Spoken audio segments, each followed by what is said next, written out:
so exciting. What are we going to learn about today, Liam? Martin Luther King Jr.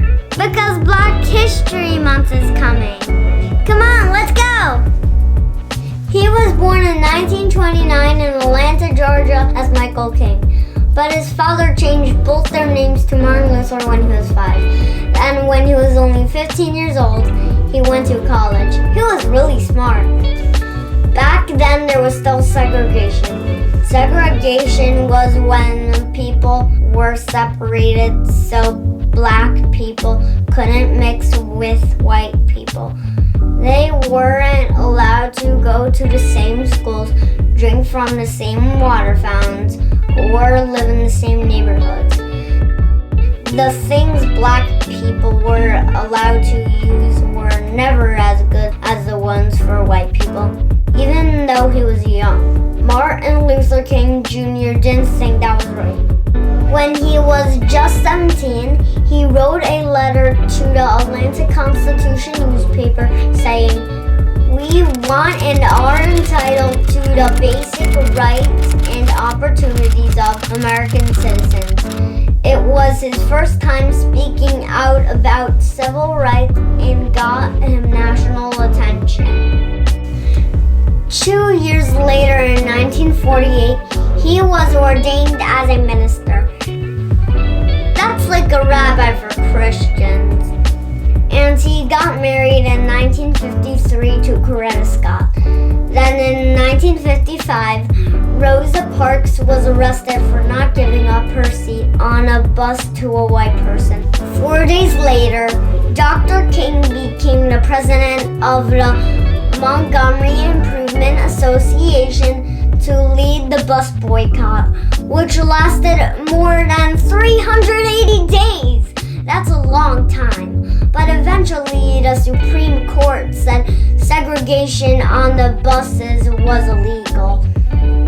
He won, but segregation still was allowed in other places, and even in places without segregation, African Americans still weren't treated the same. In 1957, he became the president of the Southern Christian Leadership Conference, or SCLC, and made his first national address, "Give Us the Ballot," because it was still really hard for black people to vote.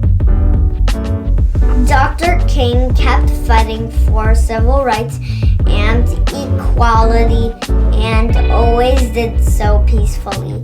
But in 1963, he was arrested for leading nonviolent protests in Birmingham, Alabama against racism and segregation.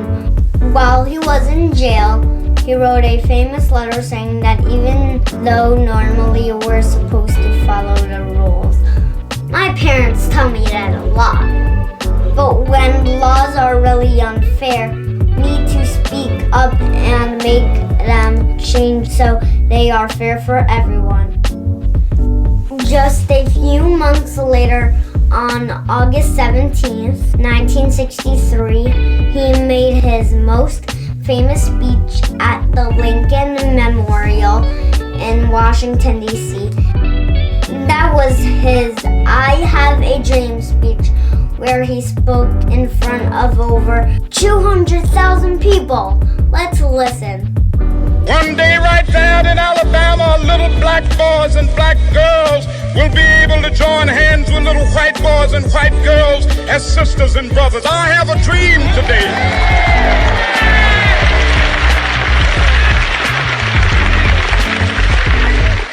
When we allow freedom ring, when we let it ring from every village and every hamlet, from every state and every city, we will be able to speed up that day when all of God's black men and white men, Jews and Gentiles, Protestants and Catholics will be able to join hands and sing in the words of the old Negro spirit. Free at last, free at last.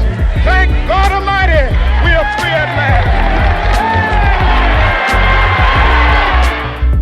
The next year, in 1964, he was named Times Man of the Year and became the youngest person to get the Nobel Peace Prize.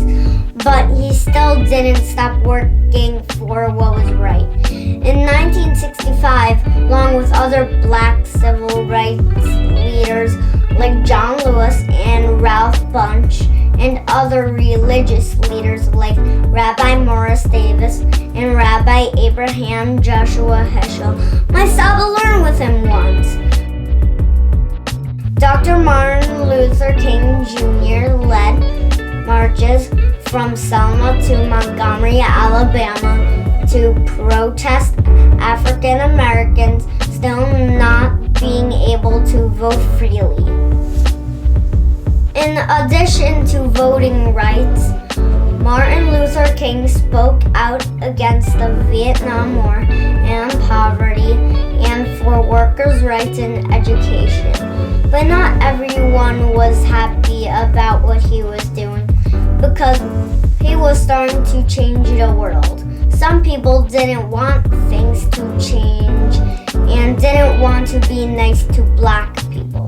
So in 1968, Martin Luther King passed away after being shot after leading another peaceful protest in Memphis, Tennessee. People were very sad when he passed away, but they didn't let his dream die too. And that's why today we make sure we're nice to everyone, no matter what they look like, and we keep working to make the world a better place, just like Martin Luther King Jr. always wanted. Dr. Martin Luther King Jr. was a real American hero, and it's up to all of us to make sure his dream comes true. Thanks for watching this episode of Bedtime History on Learning with Liam. Now it's time for me to go to sleep and dream my own dreams. Laila Tov, good night. Don't forget to subscribe and click like, and follow us on Facebook at Learning with Liam Videos.